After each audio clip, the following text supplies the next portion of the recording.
This is a Stock Trading Reality Podcast, episode 194. Yeah, no, I mean, the first week I got murdered. I mean, I got annihilated, and I was like, well, what the, huh? What? And then, that was kind of, I guess, just part of taking those lumps and learning along the way. And this is the Stock Trading Reality Podcast, where you get to see the realistic side of a trader's journey.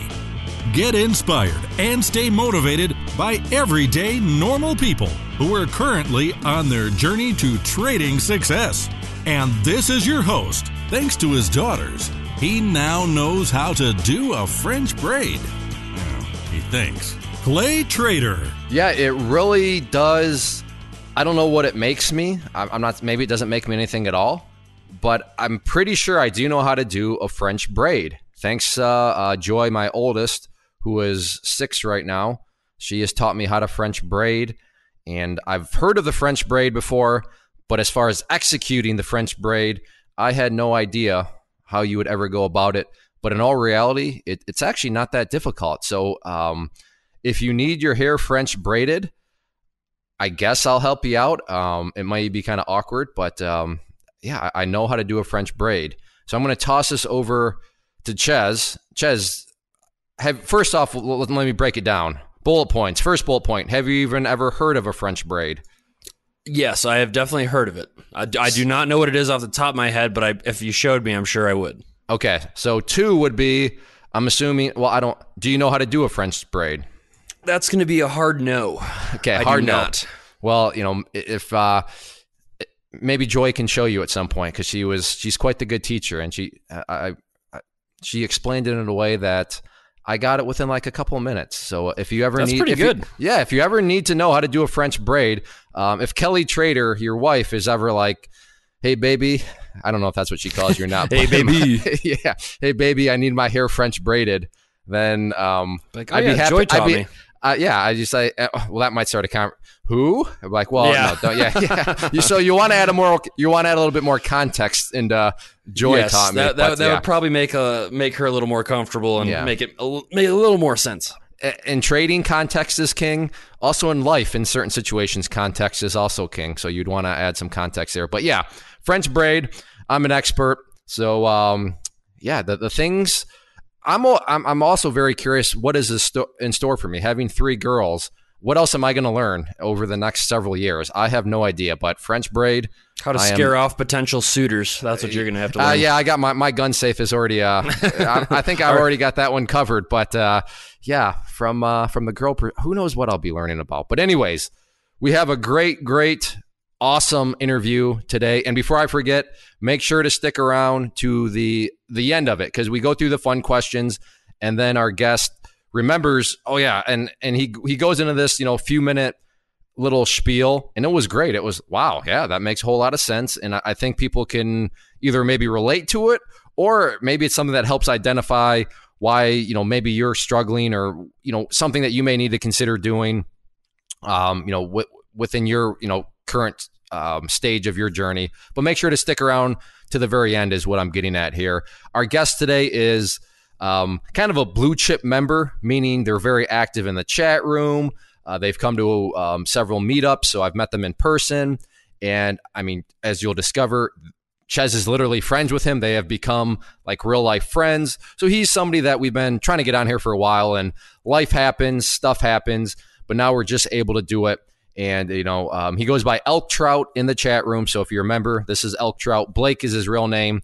And I kind of flip back and forth, which we talk about right at the beginning. But I don't want to offer any spoilers or anything other than just stick around to the very end. So with that being said, let's get to our discussion. Blake/Elk, welcome to the show. Thank you. Good to be here. Now, we were just having a little conversation before we got this party started. And I'm kind of like in the movie Inception right now. I feel like I'm in different, because his name is Blake, but ElkTrout is what he goes by in the chat room. And because he's a member that's around quite a bit, and he's somebody that I've met a couple of times now. I don't know. I just always envision him as Elk. So I'm going to try to call him by Elk. Right, Blake? It's still safe to call you Elk? Yep. I want to confirm that live now that we have, this will be recorded. But I'm going to go with Elk, but Elk is the same as Blake. Ches, because you and I, this also reminds me, Ches and I, for full disclosure, especially Ches, we're going to be doing a little bit of playing dumb here. I already said I met Blake a couple of times. He came to the Florida. You were at the Florida one, right? Florida one. Mm-hmm. Florida. Yeah. And Denver. then where else did I? In the Denver one. Yeah. And then Ches, you've actually like hung out with elk before, right? Just like in casual settings. I mean, flying up the sides of mountains looking for actual elk on it. Yeah, we'll call it casual for sure. Yes. Okay. All right. So point here being is it's not like this is a blind interview where neither Ches and I really know anything about the person. It sounds like it's safe to say that Ches and elk are friends. And me and Elk, yeah, I mean, I'd like to say he's a friend, but we're acquaintances where we have met before. So, I mean, it's not going to be the usual blind, but we'll do our best to play dumb, but just that full disclosure there. So, Blake, Elk, I don't know what I'm going to call you. We'll figure it out as we go. But where did all this start for you? I mean, where did you hear about the markets and what kind of got you to the point where you decided you wanted to get a little bit more hands-on with it? Sure. Yeah, I've obviously been aware of the markets for years and years, but I think it really kind of came to fruition. I'd say December of 2016 is when I really got, seriously interested in it and decided to, take a closer look and just had some time on my hands in between jobs. I was a fly fishing guide.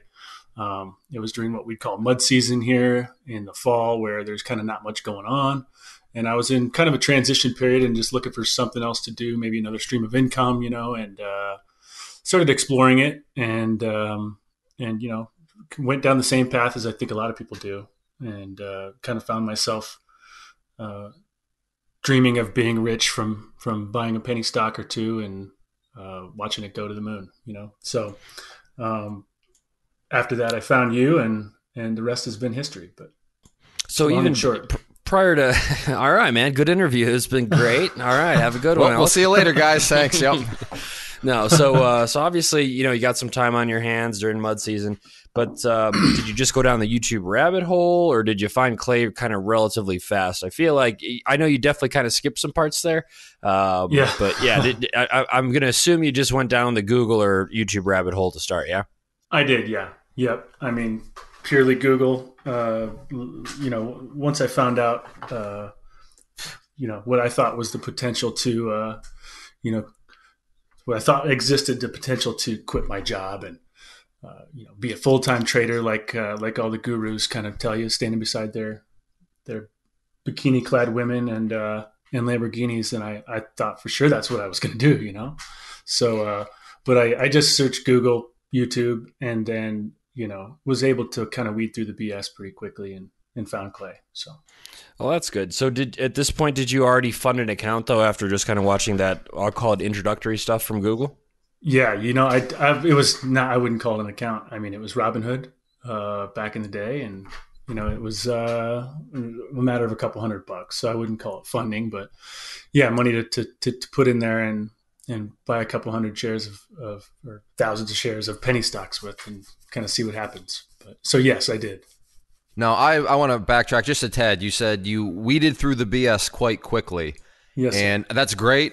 But jumping then to that a little bit more, because very clearly a lot of people for whatever reason are not able to weed through the BS and they get caught up in it. So I guess just going to that statement more, what was just your thought process or what was going on that allowed you, like I said, in your words, to weed through the BS quickly? Well, I'm also kind of in sales, so I'm a professional BSer, and it kind of like takes one to know one kind of thing. And so, I mean, when you see someone pumping, themselves and their get rich quick schemes, I guess is what is a better term for it. You can recognize that pretty quickly. At least I could, from what they considered to be live webinars to just, kind of toting around all the things that we, excuse me, the things that we see most all of them doing in fancy cars and yachts and things like that. I mean, it's too good to be true, right? So it was pretty easy to spot, basically. Okay, and I like when you're in sales, you kind of know what to look for. So that makes sense on how you're able to quickly kind of go through stuff, because I mean, when you're trained to do certain things, then obviously you can recognize it. You mentioned webinars or the live webinars. Are you talking about where the people are sitting there trying to proclaim like these things are live webinars when in all actuality they're not live? So that in and of itself is kind of like a red flag where it's like, well, why are they telling people that it's live when they know it's not live? Is that what you meant by that webinar comment, or were you going down another rabbit hole there? That was it. And you know, it was like one of those things. Sign up for this limited space webinar. You know, I'm going to teach you 3 of my strategies and blah, blah, blah. And then at the end, it would be a big pitch to, you know, join now and get X amount of dollars off. And, you know, once I read into that kind of stuff, it was like, well, wait a minute. I only get access to this for 3 months. What? Huh? No, that doesn't seem right. That's not a bargain for however many thousands of dollars he was charging. So, I know. Okay, yeah. So I know exactly who you're talking about. The limited spots. You have to sign up now, though, even though there's another webinar like tomorrow, or I don't. However, tomorrow. It's but to be fair, we won't call out any names, but since this certain person has a tendency to send out cease and desist orders to anybody that trash talks them. And yes, I've seen those letters before because people have sent them to me. But it's amazing what people will do to protect the sleaziness that is being promoted by them.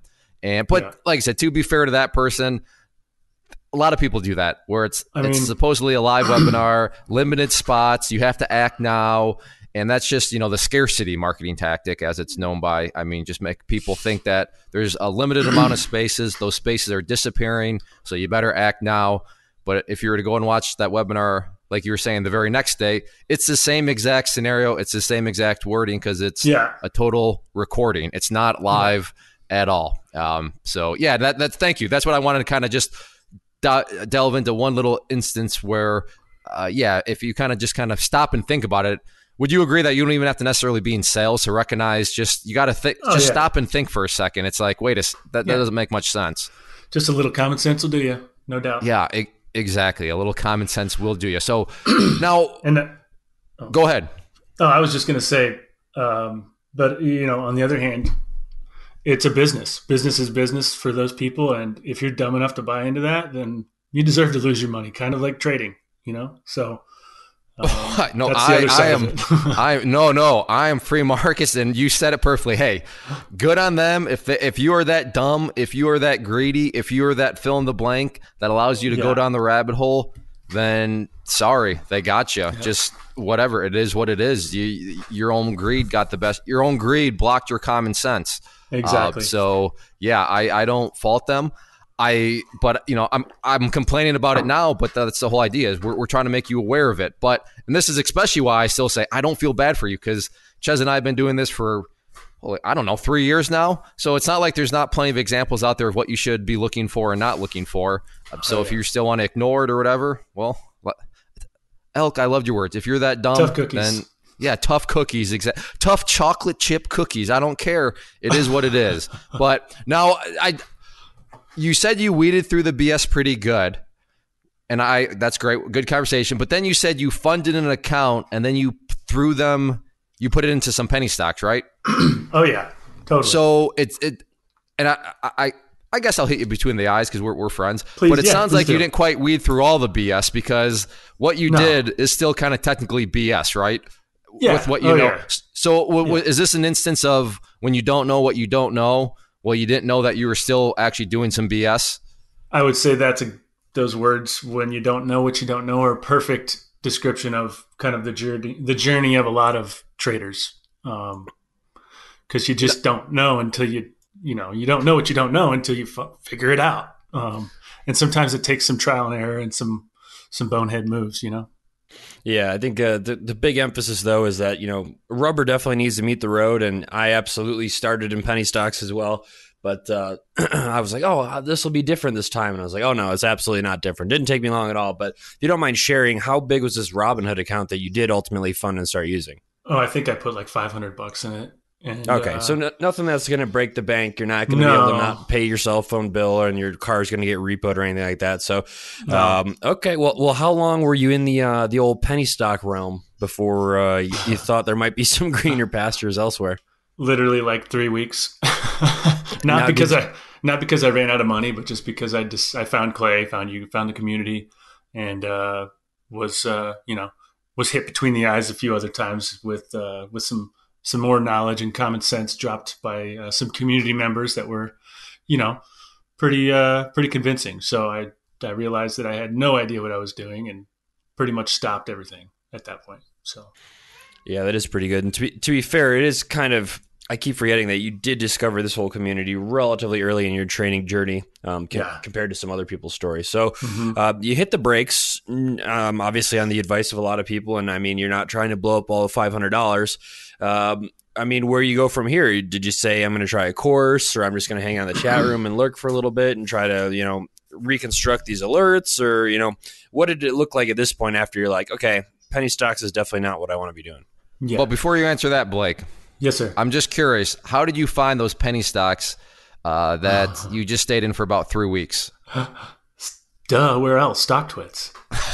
Okay, I couldn't remember. I knew it was someplace in the social media realm. I couldn't remember if it was iHub or StockTwits. So I mean, was it you look up at the trending tweets or whatever it is, or were you? I mean, how do you even at StockTwits? So where do you find? Because honestly, I've never used StockTwits from a newbie's perspective. When I was new, I don't even know if StockTwits existed. So I know how it would work from a message board perspective, and I don't know if I've ever actually asked anybody this, but how does it logistically work when you're totally brand new and you're on StockTwits? How did you end up where you did with an actual stock? It's hard. Honestly, it's hard to remember because I've kind of blocked that out of my brain. But I think it was the trending portion of StockTwits, and I figured, once I kind of understood the fact, what a pump and dump is, I kind of was like, oh, well, maybe I can use this to my advantage. Let's see what's trending. Let's see what people are talking about. Let's see what people are, dropping messages about, and try to take advantage of that. So, but like I said, it really didn't last very long. So I guess I would mainly just be on StockTwits, kind of looking around there. But to answer Chez's question, I was just kind of lurking around in the community at the same time, and trying to get to know some of the people in the chat room, and just trying to soak in as much as I could without being an idiot. And that's always appreciated. I respect people that are like, yeah, I'm an idiot. There's nothing wrong with calling yourself an idiot and being aware that you're an idiot, because when you're new, you kind of are. We all start off as idiots. Chez, I can't remember, did you ever do the StockTwits as a total new person, or did? I think I just looked at Twitter, to be honest with you, which is even worse. So I mean, even from that StockTwits, perspective, how were you finding? Because Twitter is so I mean, what would you search for on Twitter? Like just hot stocks or something? No, it was mainly if I'd see a bunch of people talking about the same ticker, that's what I was kind of looking at. So whatever, it's almost like a trending type thing, but I followed a ton of people on Twitter way back when, and it was just overkill, the amount of noise and nonsense that was going through my feed, that's for sure. All right, so your strategy was find a bunch of people that talk about stocks, follow all those people, and pretty then much you would, okay, all right, that makes sense on how you would actually narrow down a ticker symbol, because especially on Twitter, where it's not even a stock website per se. But interesting how yet all these different ways always lead to the same thing, and usually it's account values going down. Now, to circle back, sorry to cut Chez questions off, but I want to see where exactly you're finding those stocks. But so you're in the community, and you said people were being kind of persuasive. They were giving you convincing points of view. Do you remember what any of those things were? Because a lot of times, and I could be wrong, but I think what I always, not that I disrespect other people, but I feel like you're always very receptive of what people said, as opposed to some people are like, you guys are jerks, you guys are mean, you guys are being rude, you guys are being disrespectful. It's like, no, we're telling you how it is. But I feel like you never took it that way. Or am I wrong? No, because, honestly, I think before that point, before joining the chat room, even just the inner circle, I had listened to a number of the podcasts, and I could kind of, get the idea of what the tough love aspect of the community was like. So I never took it personally, I guess, which is something that is imperative, I think, in the trading world, especially when you're learning. I would also argue just in life in general. I mean, it's not personal. It's business. It's just it is what it is. But exactly, and I kind of knew some of that stuff was coming my way, but I mean, it was all valid and warranted, and I don't remember any specific points other than, stop trading, don't be a dummy, get some education before you spend your hard-earned dollars paying some other schmo that is pumping this stock, your own money. So. Okay, cool. Now which leads perfectly into Chez's question. Where did you actually go from that point? Did you do individual courses? Full disclosure, I'm playing totally stupid here to listeners out there. But so what did you do from that point as far as you get all these, this tough love, as we'll call it, some constructive criticism, we'll call it. Where did you take it from there?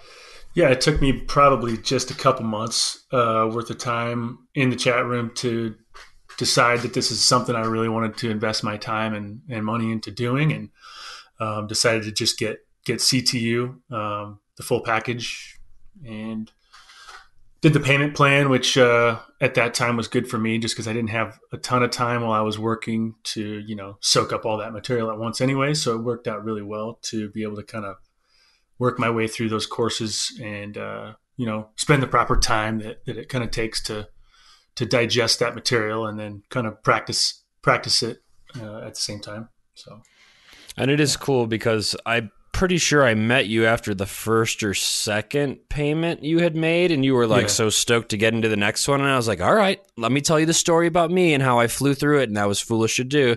Take your time. But I mean, you were super ambitious as well. But okay, so let's go down the no excuses rabbit hole here. So you said you were in between jobs when you started this, but correct me if I'm wrong. I know you had a job after that, after you kind of got involved in penny stocks. Is that right or wrong? Yeah, no, I wasn't in between jobs. It was more of a transitional period where it's kind of hard to explain, but where I lived up in the mountains of Colorado was I was a fly fishing guide, so it's very seasonal type work, where you're working for 8-9 months out of the year, and then you have kind of 3 months of the doldrums, of kind of trying to find something to do. But I also owned a window washing business at that point. I was doing a number of different things, but the moral of the story is that I was just I had a couple weeks to a month of time there to just to do something, and I figured, I even started real estate school at that time. Clay's gonna scream at me for this one, but I'll blame it on you, Clay. I didn't finish real estate school because I found your courses and spent my time doing that instead. But moral of the story is yes. Honestly, I think that's great. You were looking to diversify yourself, but at the same time, it's a good use of time instead of sitting on his butt. He's trying to do something, even if he's a couple things not sure what he wants to do. He's still trying to do something, though. Yeah, absolutely right. And on top of that, it's better that you just pick one thing to focus on. So your mind's in the right spot. You're looking to diversify, your income, your knowledge base, which is great. But you're also wise in the sense of, I want to do all of this, but I should probably focus on one thing at a time. So I think that's good that you made the decision to just, all right, I'll put real estate on the back burner. I'm assuming it's on the back burner, but I'll revisit that another time down the road. So I nothing to yell at there. In fact, I would do the opposite. I'd say, well done, because you recognize that, that Chez mentioned ambition, and we talk about it all the time. Ambition truly is a cruel little thing. I mean, because the ambition person is like, I'm going to learn how to do the market. I'm going to learn how to do real estate, and I'm going to learn how to do, I don't know, something, all these other things. And then you try to do them all at once, and you don't master any of them. You don't get good at any of them because your time's torn apart. So I would say, well done. Now, when you say real estate school, I'm assuming you're talking about like getting your real estate license? Exactly. Yep. And I plan on going back and finishing that at some point. But what is the requirements out in Colorado? Is it like 40 hours of a class, or then you have to take a test? It's 140 hours. 140 hours? It was 120 or 140. I can't remember, but it was a lot. Really? It was a lot. So come to Michigan. My class was I did it 5 days, 8 hours a day to just knock out the 40 hours real quick. But it was only 40 hours, and then you have to take. But 100 and whoo. Wow. Yeah, I want to say 139 or I would have to look it up again, but it's been a while. But but yeah, at that point I was just a crusty old fishing guide and looking for something else to do. So I don't even know where you were in your journey. So you were I'm blaming you, Elk, because you said, "Oh, Clay's going to yell at me." But you were doing your real estate course, and then you stopped to focus on all of this stuff, right? Yeah. Okay. And then you're going through the courses. You are. I can't remember. I'm not trading. No, I was not trading. You were not trading while you went through the courses. No. Okay. When did you actually start to trade? Did you literally get through everything? Did you make all 6 payments, spaced out evenly over a 6-month period? Or, how, let me ask it this way. When did you actually start to trade with real money? I would say January of 2018, honestly. I think I purchased CTU in like May or April of 2017 and spent really that whole year, the rest of that year learning and practicing and, kind of saving up for to open an actual brokerage account, not one through Robinhood. And yeah, I was just kind of biding my time until I felt comfortable enough to really, really go for it. So January 2018, I really started.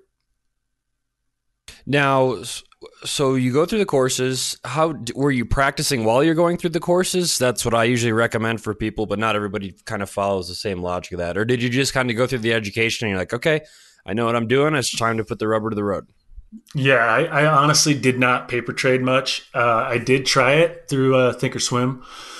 That still is my charting platform, but I was just kind of finding that there were unrealistic fills there, and there were just different nuances of that paper trading system that really weren't very realistic. So, and I kind of found myself realizing that, hey, I don't feel really any emotions right now because it's not real money. I mean, I wanted to do good. But for me, yeah, I had to throw a little skin in the game to actually,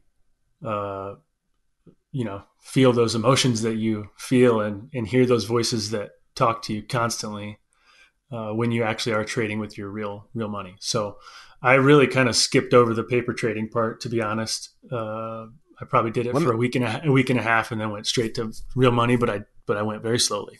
So let me ask you this, because you mentioned that the simulator, the paper trading platform you were using.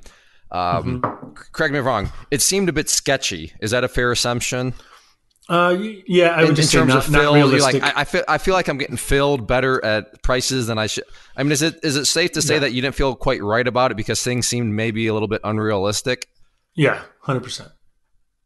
How did you know? Where was that wisdom coming from that things seemed unrealistic?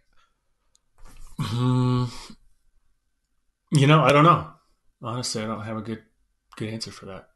I mean, I'm not. This is not staged, but I mean, is there a possibility that maybe since you were investing into your education, you knew what to look for, and when certain things were not jiving with what you had learned, you're thinking, wait a second, maybe this is being a little unrealistic. I'm not saying that you don't have to agree with me. I'm just, is that maybe something that was kind of helping you out? Yes, that's much better said than yeah. Yes, it was. I mean, when it comes to looking at level 2s and watching where you're getting filled, it didn't add up. It didn't make sense. And I just really honestly it just didn't mean anything to me when it was fake money. So everyone's different. Some people can paper trade for way too long before they, putting the rubber to the road, like you guys say. But I kind of had to just go and jump right in there after I felt like I was armed with all the tools to make it happen. So this is like full circle. This is like the circle of life for you Lion King fans out there. Earlier we were talking about when you don't know what you don't know. Well, it's kind of hard to know what's going on. But here's the exact opposite. When you do know something, which Blake clearly knew because he invested into his education, you actually do know. And what did he know in this case? He knew that these paper trading platform, this simulator, was basically a joke. It was painting a very false picture for him, which a lot of people miss. And Ches, we talk about this all the time, but especially in the customer service box, Ches and I, we see it all the time. Yeah, I was on the simulator. I took $1,000 to 10,000. I'm ready to go. pay for education. Yeah. No, I already know what's going on. And me and Chaz are just like, oh, there's so much you don't know that you just don't get it, that those simulators, to Blake's point, fills that are unreasonable and a lot of dynamics. So that's just kind of a little nook and cranny of when you do invest in your education. Again, whether it's what we offer or somebody else's, if you feel more comfortable, that's totally fine. But the point here is when you start to invest into a worthwhile educational program, you're going to start to realize and start to see little things that a brand new trader there's no way at all they would ever know that things are being unrealistic. And it's not their fault. I mean, they're brand new. When you don't know what you don't know, how are you supposed to know that, a simulator is not being, necessarily accurate in terms of things, right, Chaz? I mean, can you back me up here? We see it all the time where simulators have led blind new people down to no faults of their own, but have led people to false expectations of how good they are as a trader. Oh, absolutely. And so I think the big misconception with a lot of people, and it makes sense why this is the way it is. What is it? The rule of 10,000 or something. You need to put 10,000 hours into something to master it. So here's the difference with trading, though. Absolutely, you can spend 10,000 hours looking at charts, but the difference is that do you have enough capital to when you do go live, if you're screwing up, do you have 10,000 hours to lose money? Maybe if you're losing a penny a day or something, sure, but I assure you there's nothing that cheap, and you're never going to keep your losses that small. As good as you are at risk management, keeping a loss that small is ridiculous. It's not like going outside and shooting a basketball for 5 years straight. The sad thing about simulators, though, is that they just give you way too much money. And absolutely, you can change it. But just like Clay said, I took $1,000 to $10,000. Oh, how much capital did that take? I was using like $150,000. Oh, how big's your account when you're going to go live? $1,500. So that's a good little, just a fraction of it, but I could still do the same thing, right? And we're just like, oh boy, like you're going to get eaten alive in fees. You're trying to trade these penny stocks that are like $60 round trip. And I'm just like, ugh. We see a lot of stuff in customer service, but it is kind of cruel. So I'm glad Blake totally avoided that. But I guess what I was going for as well is, what did you ultimately decide to start trading? Was it shares? Was it options, futures, crypto? What was it back, when you're like, okay, I'm doing this? Yeah. So, I had evolved quite a bit, I guess, by that time. And just totally focused on options 100%, just because at that time I thought also I was going to have what I would consider to be a quote unquote smaller account, roughly 10 grand or whatever. So I figured that I could make a pretty good dent with options, and went straight into options and really haven't traded a stock since then. So purely an options trader now. Gotcha. So, how did it initially go? Because some people, find immediate success right away. Other people struggle. Some people hit the lottery practically right when they start, and then it all goes downhill. So, yeah, how was it for you? Yeah, no, the first week I got murdered. I got annihilated, and I was like, well, what the, huh? What? And then, that was kind of, I guess, just part of taking those lumps and learning along the way. And that was my paper trading process. Really, for the first week, I was like, what the heck just happened? How did that disappear so fast? And that ultimately led me to, I guess, dig in a little deeper with all the Greeks and even go down another, like you call, rabbit holes of, you can go so far with all the Greeks in options, and really learned, I think, what I needed to be doing at that point.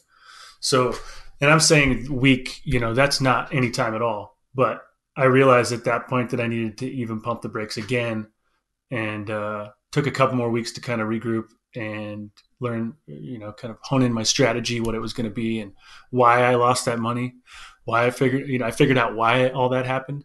And then I think I traded differently ever since. So. Now, how did you, and I want to add a little bit more context here very quickly, because we have an apples and orange cases, and I don't want somebody to think, well, I listened to that Blake and Elk guy, and he never paper traded. He just went to full, well, he paper traded for a week, and that was it, and he started using it with real money. This is true, but remember, apples and oranges. He was also doing this with a very solid core of structured education and structured learning. So that's the backdrop. So don't take this as somebody who's like, well, I've watched a few YouTube videos and I heard that one podcast, that guy didn't paper trade. So I'm just going to start to trade with real money and I'll figure it out as I go. Blake knew what he should be practicing. You know, the good old saying, practice makes perfect. That's totally false. Perfect practice makes perfect, meaning you better know what you should be practicing if you are going to have any chance at getting better at it. And Blake knew what he should have been doing with the real money. And as he just explained, it quickly said, okay, now I need to focus on that. Now I need to focus on that. So there's a big difference here between I have no education. I read a book from the library. I watched a couple YouTube videos. I heard some guy say he didn't paper trade. So there we go. I'm going to go. That's much different than what Blake is describing here in his situation. So this is, I want to make that quick distinction here.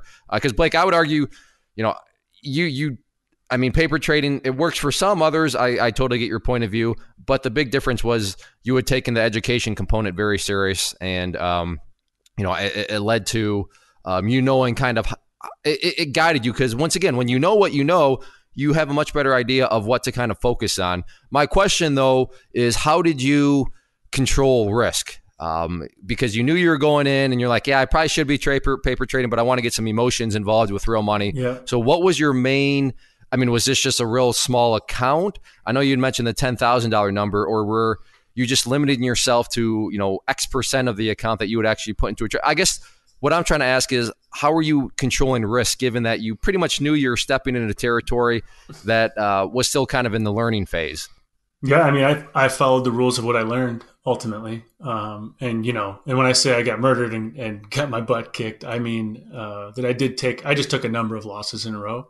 So I didn't take any, you know, losses that blew up my account or anything like that. They were just a bunch of small little paper cuts that told me that I didn't really understand fully what I was doing yet.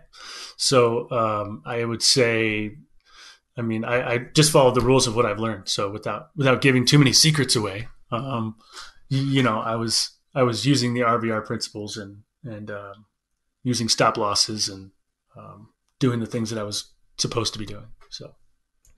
Now, correct me if I'm wrong, and I know I'm not wrong because I know you and we've talked about this before, but you've traded things besides options. Am I right in thinking that? I mean, I did it initially when I was in my Robinhood days, just stocks, you know. But yeah, but didn't you at some point trade futures? And I know a small crypto account or something like that. Crypto. Does that even count? Yeah, no, crypto. Yeah. I was all into the Bitcoin, but Bitcoin. I can't even say it right anymore. Yeah, the chat room has corrupted you. Yeah, the chat room has corrupted all of us. The Bitcoin. For non-members, I don't even know where that came from. Who started the Bitcoin thing? Was that Hooch or Uchez? It was. I think it was. I don't know. Butt corn. It was butt corn to start, and then it's just it's a rabbit hole. But yeah. When that whole craze was going on, that was certainly a lot of fun. You know, it was something you could just maybe throw a couple $100 in the account and see, kind of for novelty purposes at that point, how high we could you know, get our accounts in Bitcoin, because we didn't know how you know, I guess serious it could be down the road someday. So yes, I did do a lot of crypto trading at that point, but it was really limited to Bitcoin. I didn't do any futures trading until very recently. I've opened a paper account to kind of get an idea of how those move as well, because I do see myself maybe dipping into futures here at some point down the road. Nothing I'm going to rush into, but yeah, it really has been truly, you know, when I say I started trading for real with real money, ever since then, it's really truly just been options aside from the Bitcoin frenzy. Gotcha. Yeah, I totally thought you traded futures, but I guess it was just the futures on Bitcoin at that point. But I mean, that's cool. And I really hope the listeners take away something that you just brought up. So granted, you did not paper trade before you started, but here's the thing. Blake or Elk is going to be trading a new product, and he is actually practicing it. Not so much that because he doesn't know how to trade the chart or that it trades somewhat differently. It just has nuances. It has contract expiration similar to options, but longer. There's premiums involved. There's different values per tick. So I really hope the listeners understand that, just like Clay said, we're not giving you a license to not practice. It's just he's using it in a function that he needs to. Just like if you get on a brand new platform, you kind of got to know the nuances of how to buy, how to sell, because you don't want to get in a position and then not have a clue how to sell. I mean, am I wrong in thinking that, Clay? I mean, there's on the YouTube channel, there's a segment that's every Wednesday called Clay Trader Mail, and we go through, or I go through just some sort of form of communication, YouTube comments, emails, customer service things that have come in. And yeah, there's been several where people are like, hey, I'm in this position. And then they ask fill in the blank question. And the question they're asking is something where it's like, don't you think you probably should have known the answer to that question before you actually put real money on the line? And there's numerous examples of that. So yeah, I fully back up Ches, and we'll turn this into a quick plug for the YouTube channel. But yeah, if you go to the YouTube channel, there's plenty of data points there to back up Ches's claim that people do silly things out there. People do things where when you just stop and think about it, you're thinking, well, that doesn't make much sense at all, especially when you factor in that real money's actually on the line. But so Blake, I'm just curious, and I'm not saying there's anything wrong, but you're venturing into, or you're thinking about venturing into futures. Obviously, no rush, which is great. But is there a reasoning behind that? I mean, I'm asking out of curiosity, not asking because I think it's stupid or wrong or anything.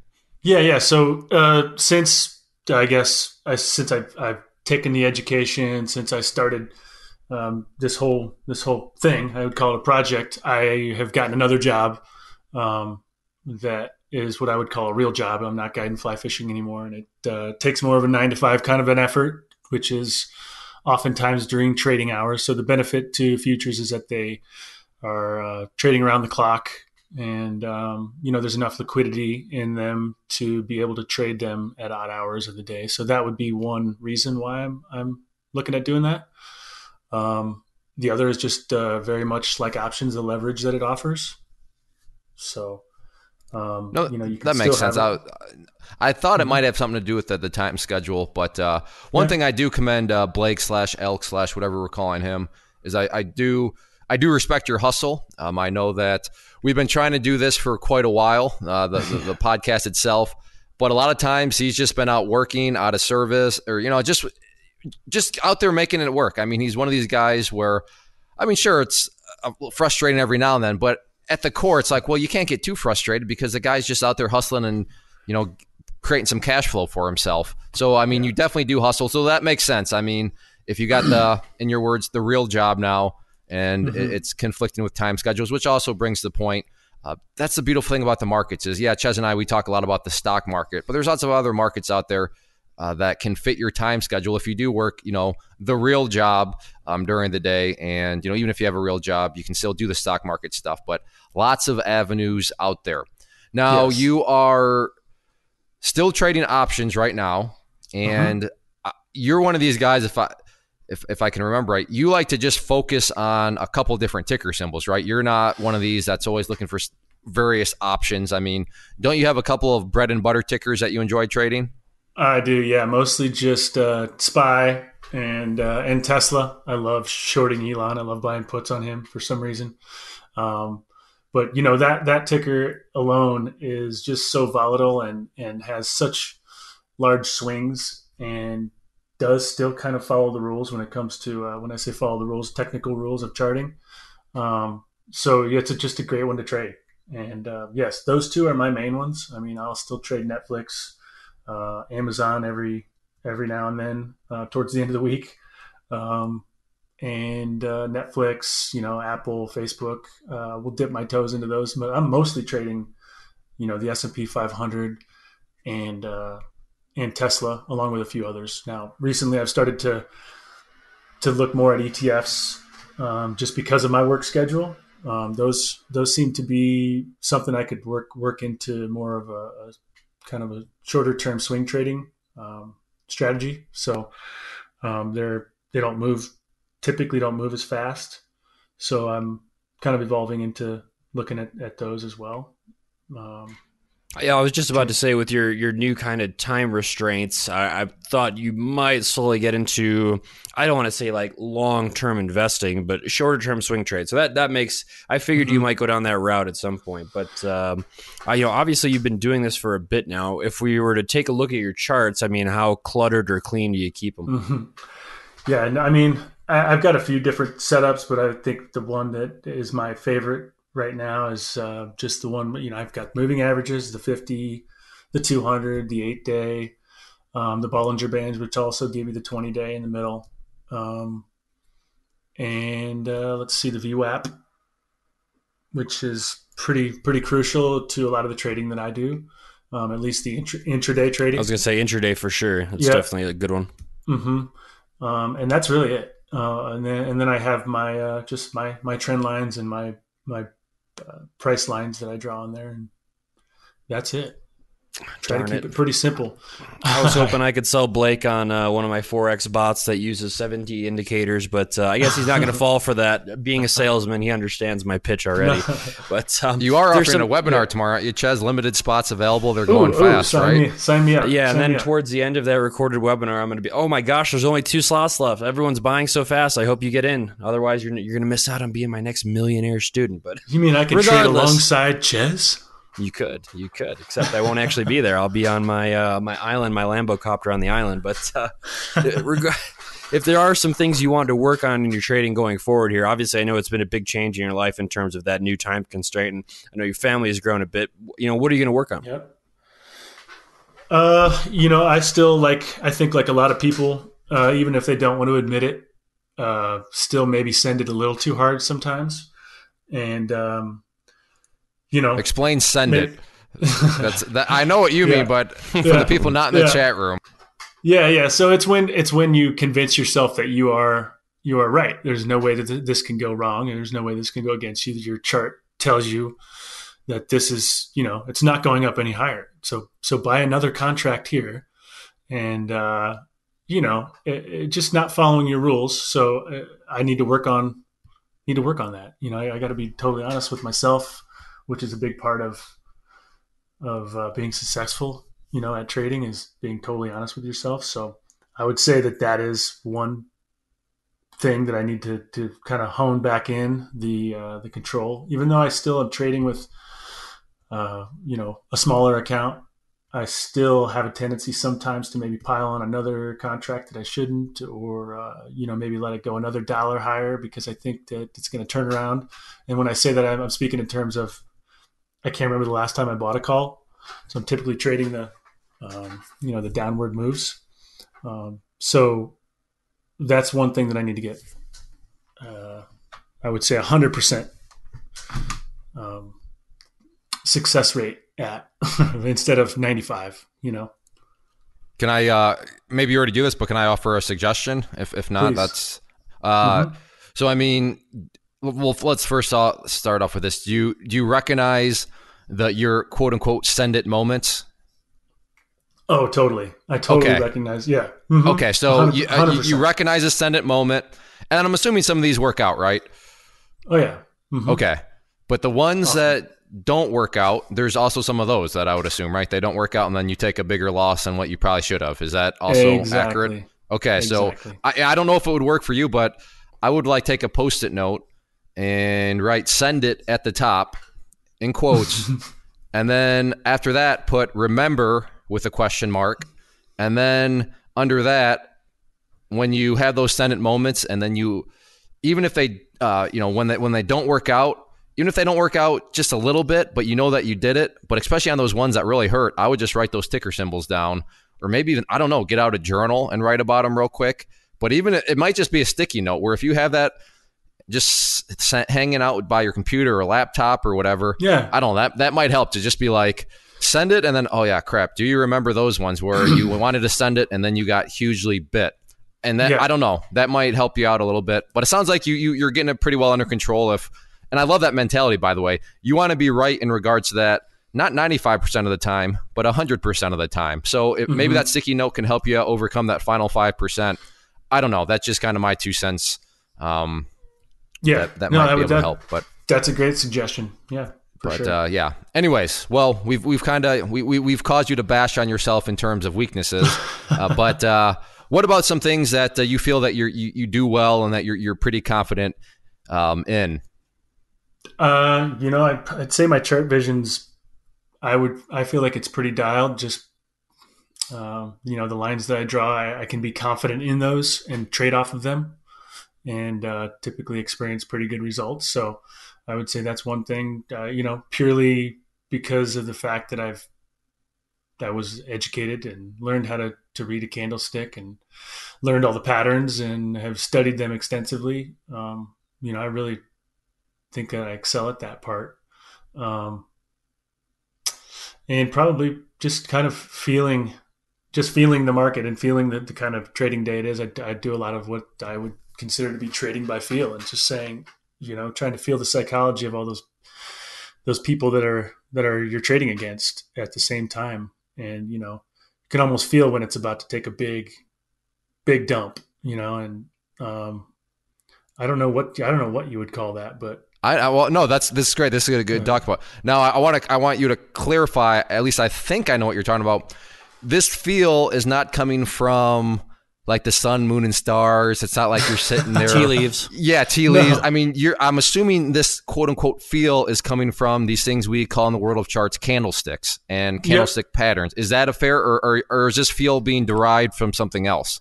Nope, it's totally based on candlesticks, and I guess that would be the same as the charting strength, but that and volume and just certain. So points basically, the technical certain, chart is where this feel is coming from.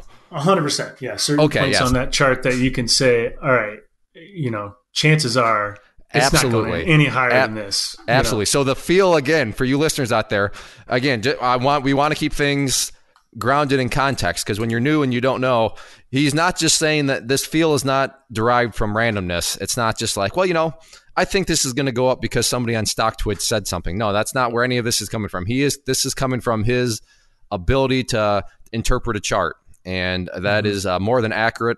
Sometimes you're like, oh wow, yeah, that I got a good feeling on this one, and so good clarification sake there, because for a while it was sounded like Ches said, you got like your tea leaves out and you're, lighting up some, what are those aroma sticks? What is that called?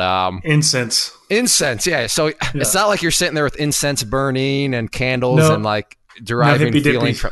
Okay, all right. Because I know you are in Colorado, so I didn't know if you were maybe puffing on something else to derive this feel, Burn. or But yeah, man, the market's really going down. Yeah, for sure.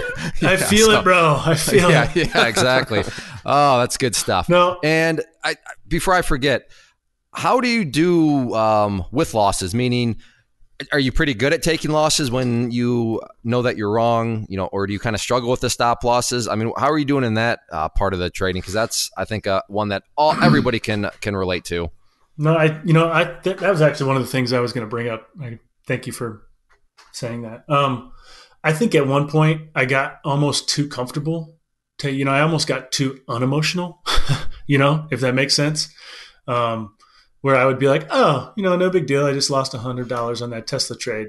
Well, let's go back at it. No, because that was, at that point, it was just almost too unemotional. So while you have to hone in your emotions and you have to control them, you still have to be emotional. Otherwise, you're going to be, I'm trying to figure out a good way to say this, but it's,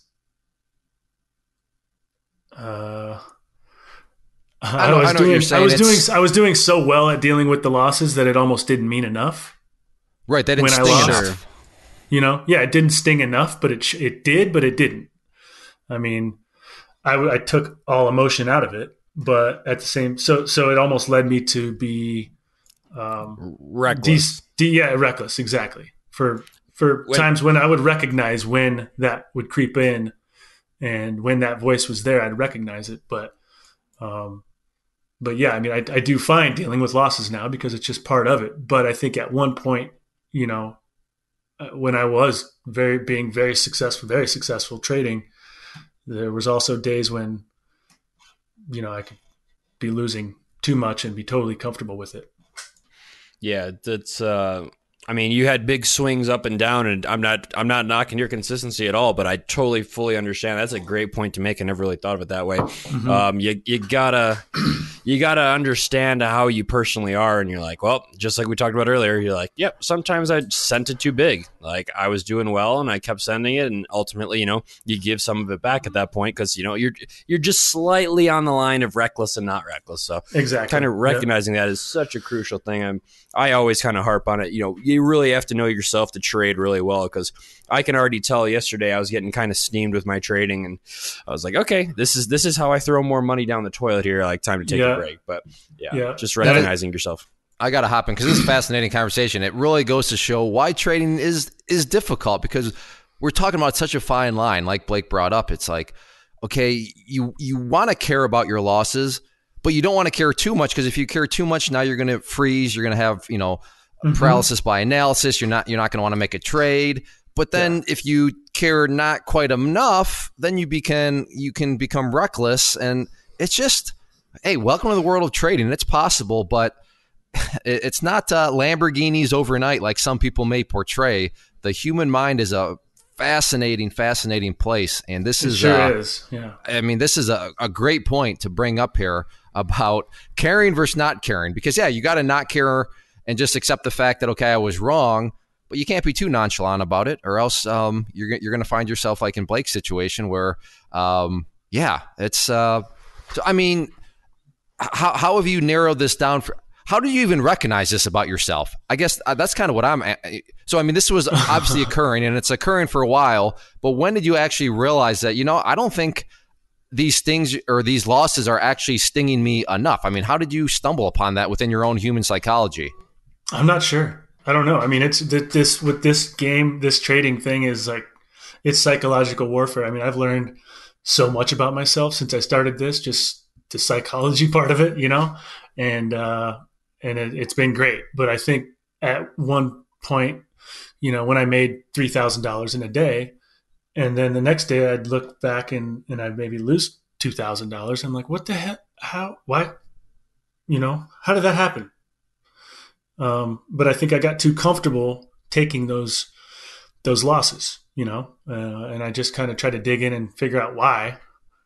So I guess that was just one point that I figured if I ever did this podcast, I'd kind of bring up, because I'm sure other people feel the same way, where they're trying to take out the emotions, but they can't totally remove all their emotions. Otherwise, they're just not going to be making decisions like they should be. Fascinating stuff. So now I got to change the slogan: trade without emotion, with like an asterisk. However, please refer to Blake's interview, because maybe you just screwed up the whole catchphrase. But I get what you're saying, and it's such a fine line, because you can't be emotional, but you definitely have to put a value on your resources, known as your money in this case. Good stuff. Yeah.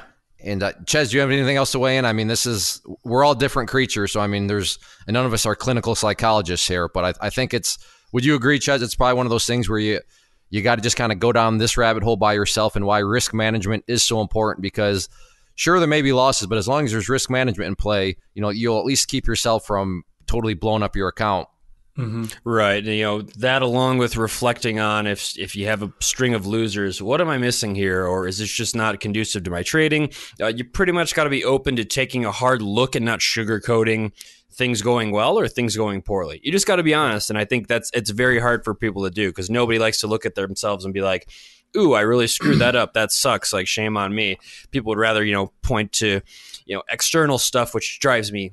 We already know that we live in the no excuse realm here, because pretty much our performance is exactly how we do it. But Blake, it has been awesome having you on this morning. I hope happy you're feeling okay to do this interview with us.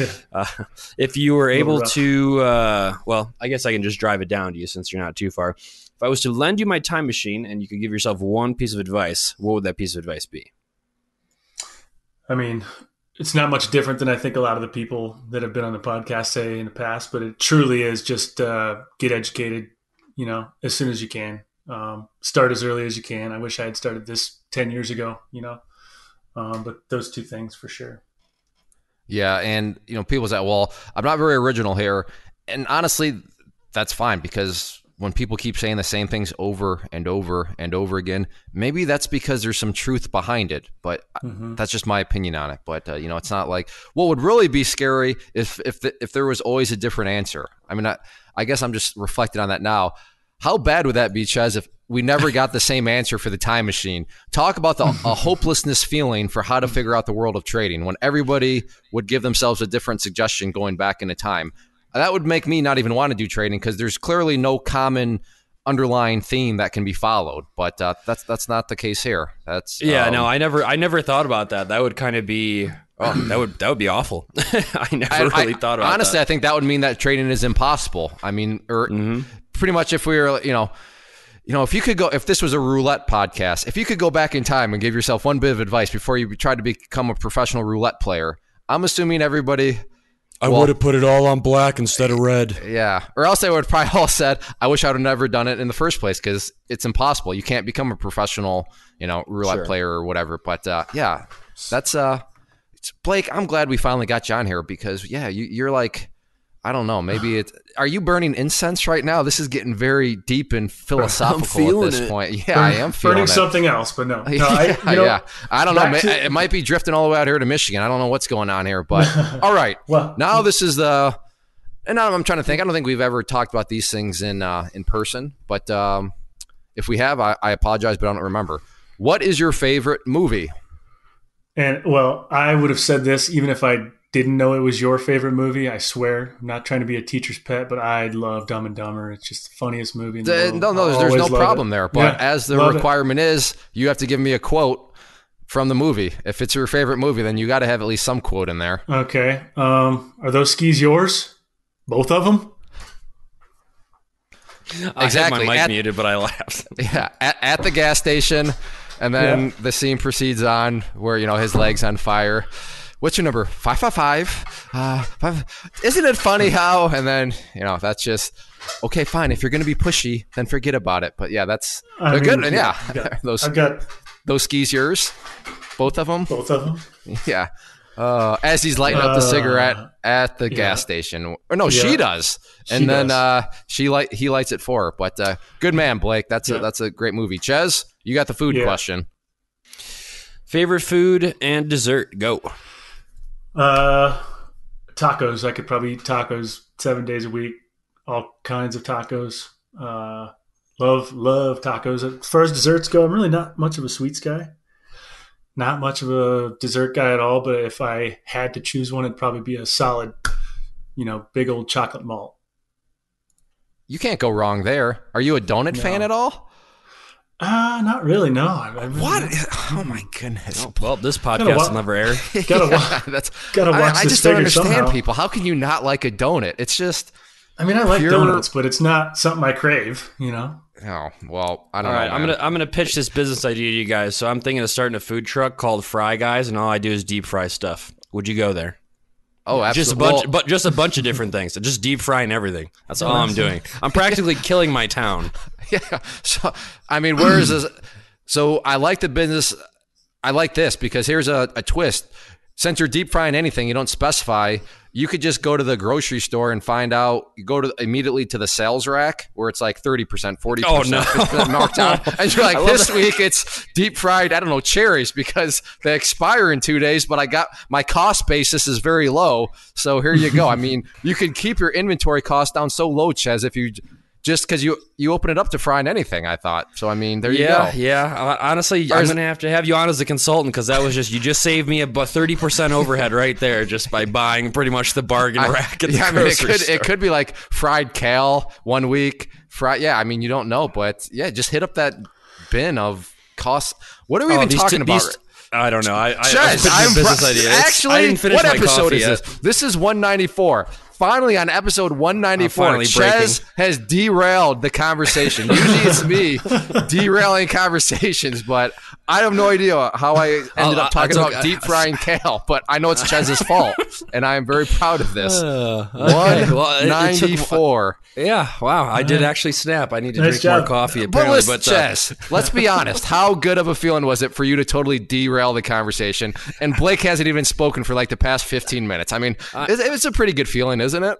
Yeah, it wasn't too bad. I was like trying to think of how to blend the tacos into the deep frying thing, and I was like, this is never going to make it there. So, okay, I'll bring it back. Yeah, bring it back, Ches. This is usually wait. We got to do full circle. Usually it's you bringing the conversation back on.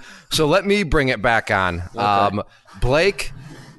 Yeah, I don't know. I don't want to ask this because then I'll ask it anyways. But we can't go off anymore. We're already over an hour. But I mean, what do you like to do hobby wise outside of the markets? Yeah, I'm where I live, just as a product of this environment. I love fly fishing. It was my job for over 10 years. Love hiking around in the woods. Usually like to take my bow for a walk in the woods when it's archery season. Hunting. Really just spending time outside, getting out with the dog and taking the boat out on the river. We've got a lot of beautiful resources here in the state to enjoy. So I usually like to get out and do that whenever I can. That's the beauty of living out here. There is a lot to do. Yeah. Now, if you have to pick 3 words that sum up successful trading, what 3 words would those be? I've obviously heard everybody's words over the course of all these podcasts, but I would say the 3 A's. 3 A's meaning ambitious, because you just can't really be successful at this unless you're ambitious. I mean, it just takes a lot of work. It takes a lot of drive, determination, and when you follow through on that ambition, it will create consistency in my mind, which is, I guess this is a bunch of words I'm throwing in here, but consistency is key as well. But that ambition, I think, is what creates that. Awareness, meaning self-aware, being self-aware of how you learn, how you deal with pain, how you deal with winning and losing, and also being aware of the psychology of the other market participants that are out there. And then the accountability is probably the most important one, because if you don't have anyone to be accountable to, whether it's yourself or the trading community, you have to be accountable and take responsibility for your trading. There's just back to the no excuses thing. You have to follow the rules, otherwise you're going to get burned. So, ambition, I like that. The awareness, and accountability. No, that was good, and you did break the rules by throwing in many other words, but they were all more than valid. And as a new person listening to that, I will confirm what he's saying is very true. Especially, I like the accountability one. The human mind can cause some crazy things to happen when it comes to accountability. Mm-hmm. And you don't really have to look much further than to some of the conspiracy theories surrounding the 3 of us, because we are a part of the chat room. And for listeners, I'm not making this up. Some people think that we are some evil group of short sellers that will drive penny stocks into the ground by short selling, and we're evil. And like I said, I'm not making this up. But the point here is, some people, they don't want to be personally accountable. And when you don't want to be personally accountable and you want to blame external forces, the human mind is crazy enough where it will take you down crazy pathways in the name of, well, it's not your fault, it's somebody else's fault. Yeah, it's Ches, Blake's, and Clay's fault for that chat room they're a part of, that they just drove my penny stock into the ground. Oh, the CEO is diluting? No, that's not why. No, penny stocks don't dilute. The penny stock is loaded down in debt? No, big debt doesn't matter. It's that those guys over there. They're driving my stock down via short sells. Like I said, it's the mind, if you don't want to be personally accountable, will lead you to wearing a tinfoil hat, and that's you don't want to be that. Just be personally accountable. Nobody's going to look at you and call you an idiot if you say, "Hey, yeah, that was on me and I was wrong." Any rational person is going to applaud you and say, "Hey, there you go. That's the name of the game. That's the first step." So, see, Blake, once again, these philosophical things you're bringing out in me. I mean, I just went again. But yeah, great words. Well, and go ahead. I have one thing that I just kind of that hit me that I think would benefit some people to hear, and it goes back to the question you asked me about when I realized, this whole emotional thing. I think, it's probably when I took a break. I recently did take a break from trading, and it was just because I had so much going on in my world, in my life. I found out I was having a baby. I found out, that I was going to have to give up my dream job of guiding fly fishing and go get like I call it, a real one. So I had just had so much transition happening. I moved from the mountains to the city. I took the advice of all of the senior members in the community, that's why it's another reason why it's so nice to have those people, is for them to tell me, hey dude, just stop trading. And I think during that time, I missed the market. I was watching it every day, still looking at charts every day. But I think during that time is when I really realized, the emotional things that I was feeling and why I was feeling them. And so recently, just in the last, month, I've started trading again. I think it's just made a huge difference with respect to how I am dealing with those losses now. And I'm experiencing fewer and less losses. So that's awesome, man. And I will admit, I'm on the selfish side of me. Yeah, I missed you. I think a lot of members missed you when you had go through that transition that you were just talking about, and you were gone from the chat room and not in there posting nearly as much as what you were used to. So it's definitely good to have you back. I like you. I enjoy your company in there. You're totally a normal dude, as can be confirmed via our in-person meetings. So yeah, but that I'm glad. And Ches, we'll have to remember, if I forget when we record the intro, make sure that we bring up that people need to stick through the fun questions, because one of the biggest gems comes after the fun questions. But yeah, Blake, that was awesome, man. And thank you. Actually, finally, I mean, I like you, Blake, but I don't like you. This was a great discussion, and you kept us waiting this long in order to drop all these knowledge bombs and experience bombs on us. But I suppose you could argue that because we pushed it out so much further, it gave you that much more experience and wisdom that you could drop.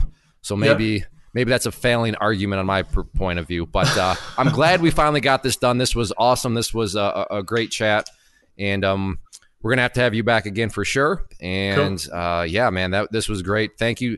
And a little bit of more context: we were recording this on a Saturday morning, so I mean that's our community members are the best. I mean, Blake is taking time out of his weekend, out of his Saturday morning, to hang out and talk with us. And remember, Colorado, so he started at 8 a.m. his time on a Saturday morning. So we really do have a good community, and that's kind of what goes into these episodes.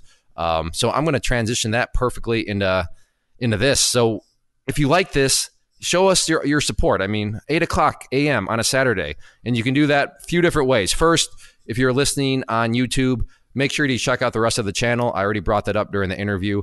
There's that Clay Trader Mail segment, but a lot of other different videos. There's vlogs, there's live trade videos. So check out the YouTube channel. Hope you decide to subscribe to it. If you're listening on iTunes or any of the other podcast players, then hit that subscribe button. And especially, come on, we're here at 8 a.m. on a Saturday. If you enjoyed, please leave us a rating on iTunes. That helps us out quite a bit. And even if you never spend a dime on the site, that's fine. Totally cool. But please leave us a rating. That helps us out a whole lot. And then finally, if you're listening at claytrader.com, the site itself, on the show notes page, there is a comment section down below. You can leave comments there. We will reply to them. We kind of pride ourselves in being interactive with anybody that wants to reach out to us. And also click the share button on the top of that page. So thank you again, Blake. Thank you again, Ches. Thank you to all of you as listeners, and we will see you back next week.